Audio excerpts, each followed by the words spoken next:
My name is Brian O'Hara, B-R-I-A-N, O''H-A-R-A. I am the Minneapolis Police Chief. Good afternoon. Thank you all for coming. Today is a historic day for the Minneapolis Police Department. We're going to be announcing the most significant changes to the MPD's organizational structure in the modern era.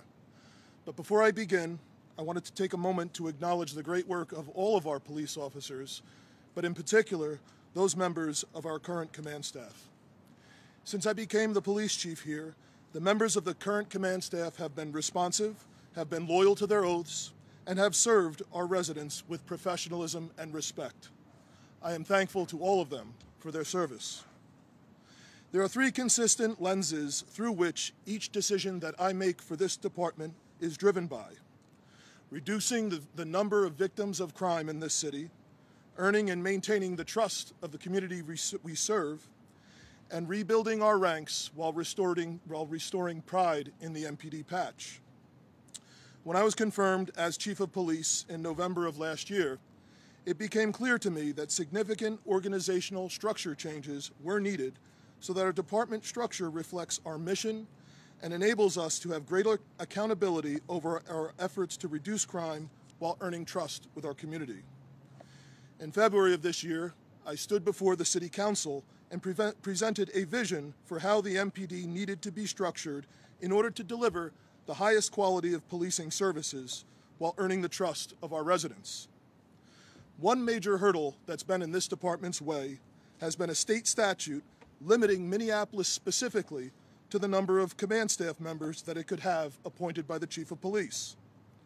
Thanks to the support of our mayor, the assistance of our city IGR team led by Director Katie Tupinka and Steve Huser, thanks to Senator Latz and Representatives Moeller and Jordan in the state legislature, and our Minneapolis City Council, I stand before you today ready to fully implement an unprecedented department reorganization. Minneapolis was ground zero for a global reckoning on policing practices and racial justice.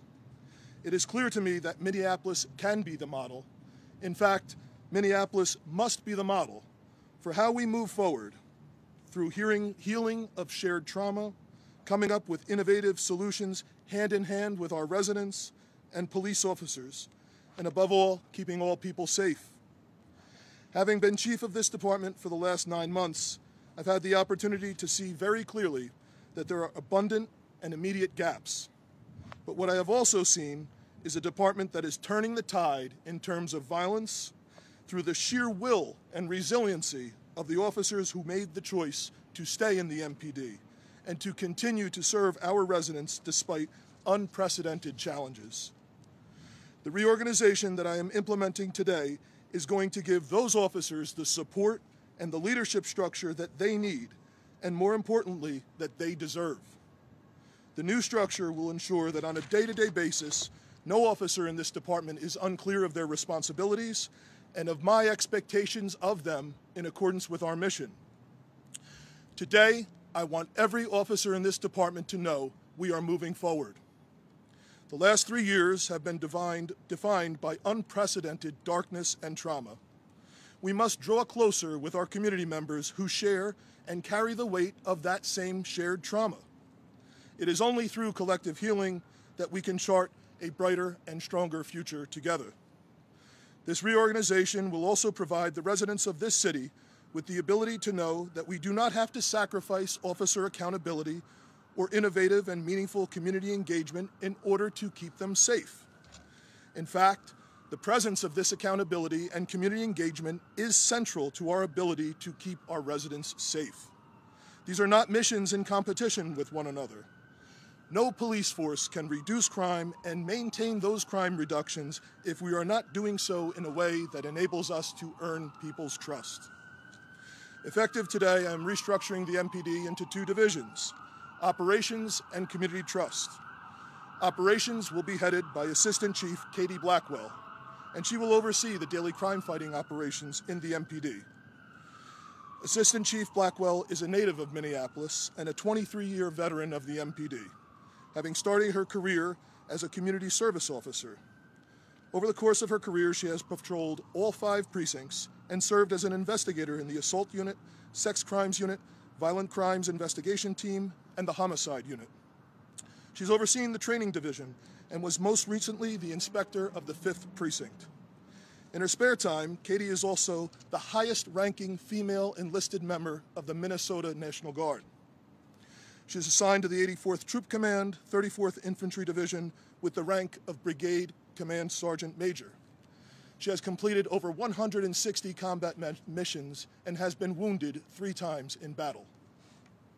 Reporting to the Assistant Chief of Operations will be the Patrol Bureau and the Investigations Bureau. The Deputy Chief of Patrol will be Deputy Chief John Kingsbury. John is a graduate of the University of Minnesota, and he is also an attorney with a law degree from Hamline University. Deputy Chief Kingsbury has faithfully served the MPD for 24 years. He has held numerous patrol positions and has experience in crisis planning and response, having planned for almost every large-scale event the MPD has had over the last 10 years. The 5 precinct inspectors report to the Deputy Chief of Patrol, and today I am announcing 2 new appointments to the rank of inspector. The new commanding officer of the 2nd Precinct will be Inspector Nick Torberg. Inspector Torberg has been with the MPD for 30 years. Another proud native of Northeast Minneapolis, he spent 13 years working the 4th Precinct on various shifts. He later served the Special Operations Division and in the SWAT unit, as well as the robbery unit as an investigator. Most recently, he was a patrol lieutenant on the afternoon tour in the 1st Precinct.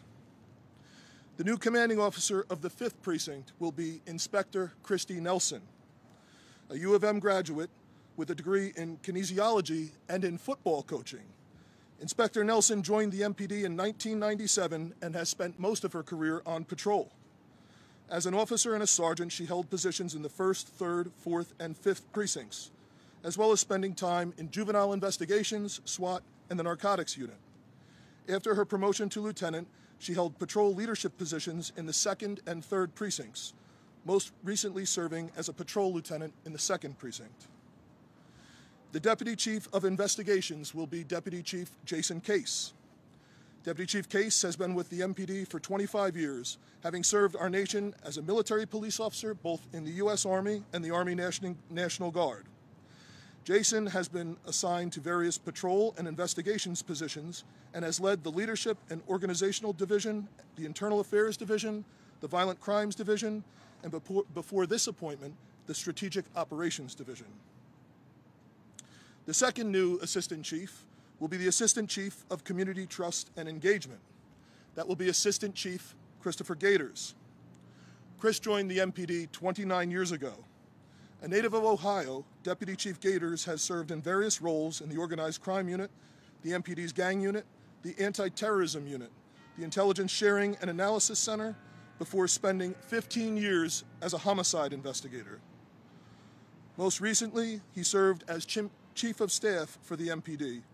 Deputy Chief Gators has led Community Engagement and Outreach Bureau and was responsible for efforts in recruiting, hiring, CSO programs, and engagement with residents of the city. Assistant Chief Gators will oversee our long-term work to engage community members, recruit new officers, and assist vulnerable and unhoused residents of our city.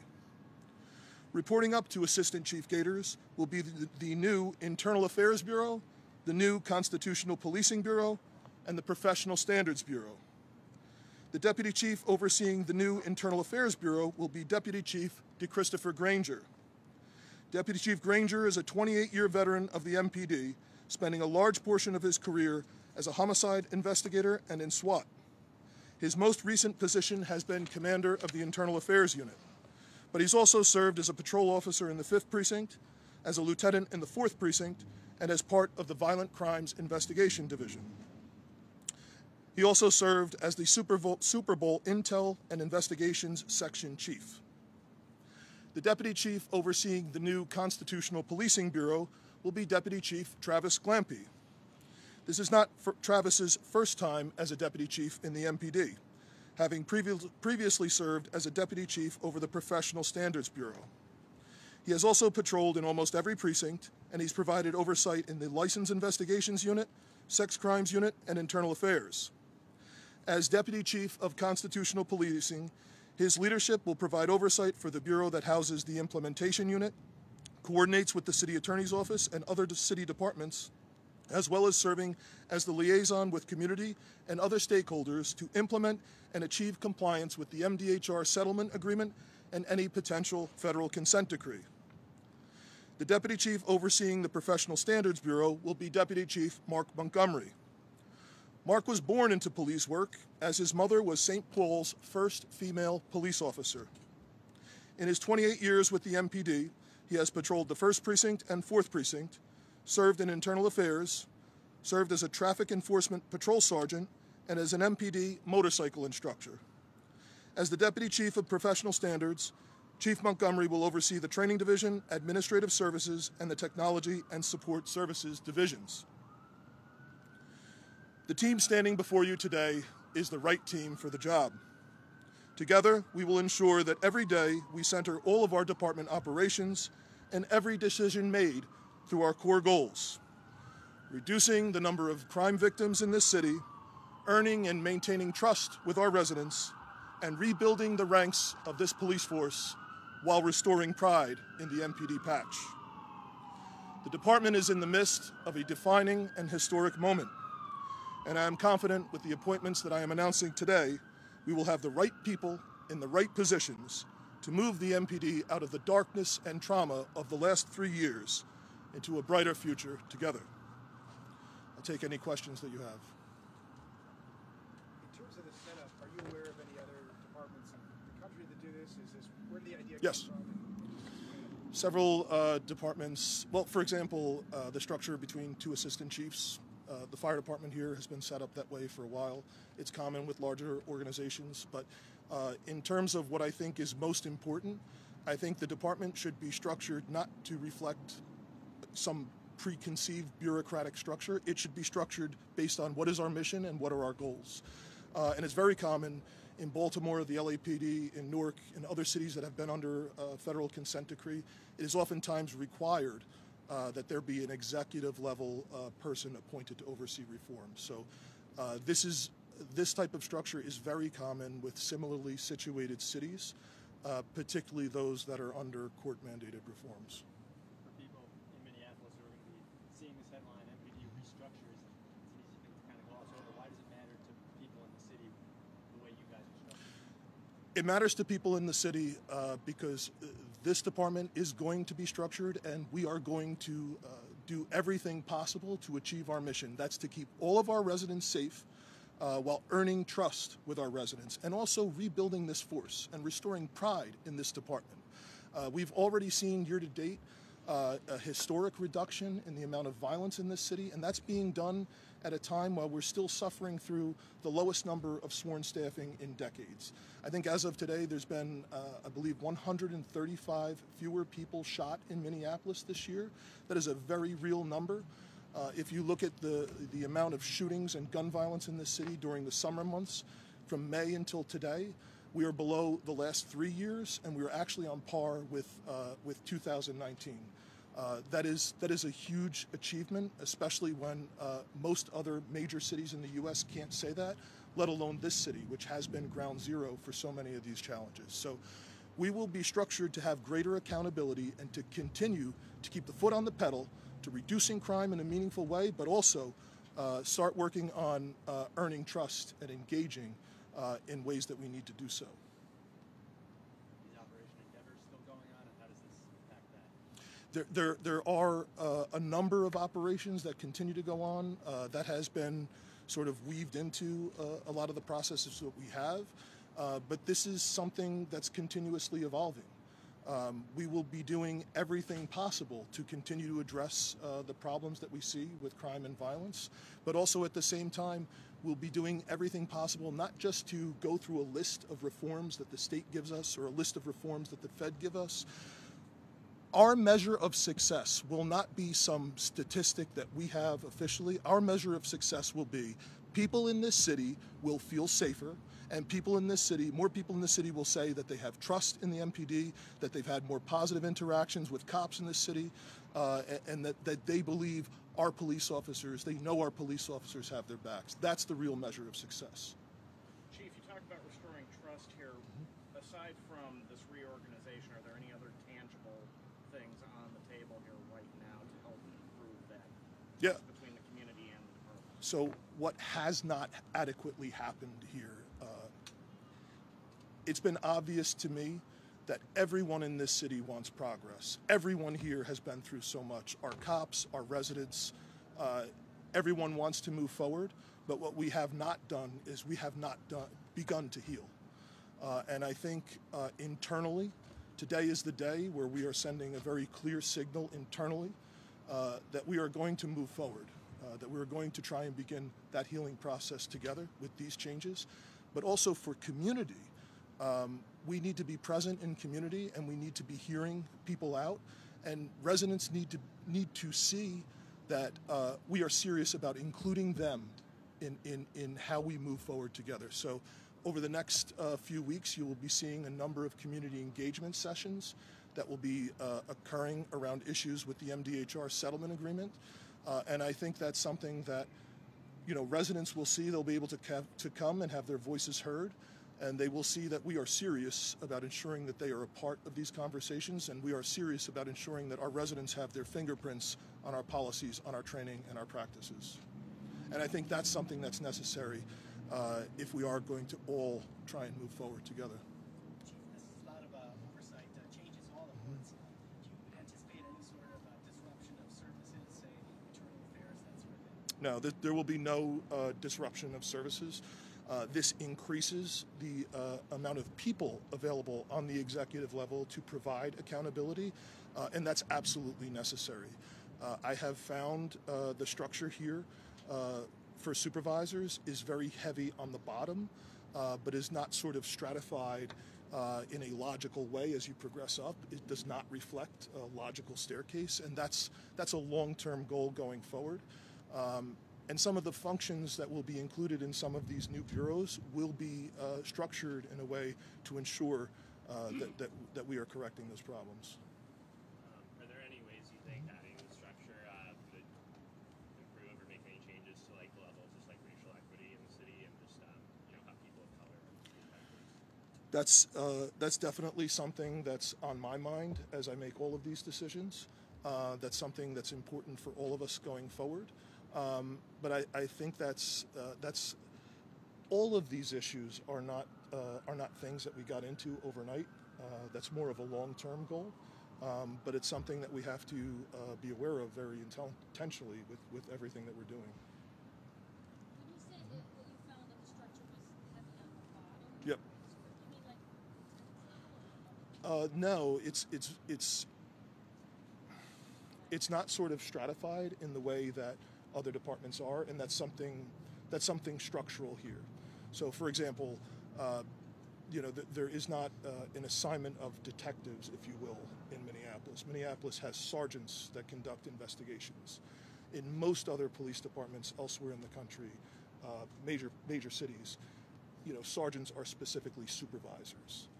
So that's something that adds to the imbalance between number of supervisors at the bottom and then like very, very few as you go up above that rank.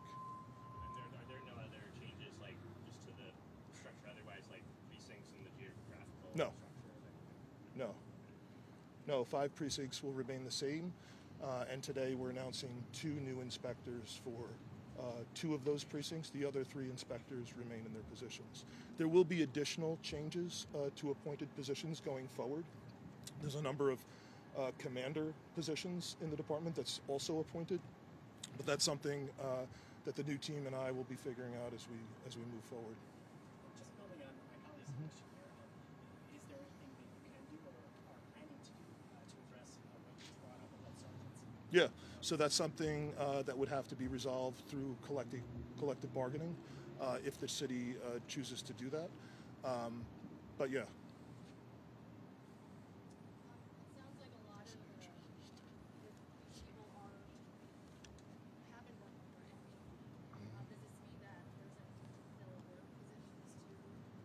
Yeah, there will be some positions that will be backfilled, yes.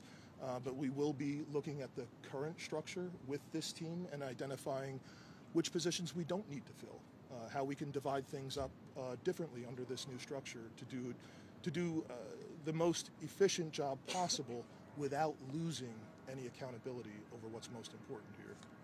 And also in the future, we'll be looking to, we'll continue to look to civilianize additional positions as well. Thank you. Thank you.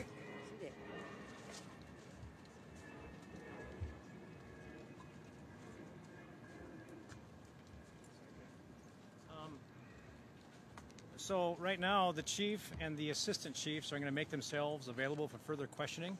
We're going to go downstairs to room 100 where it's out of the sun, in the shade, a little more controlled, and we'll give you time to go ahead and pack up and relocate down there if you'd like to take some time with the chief and the assistant chiefs.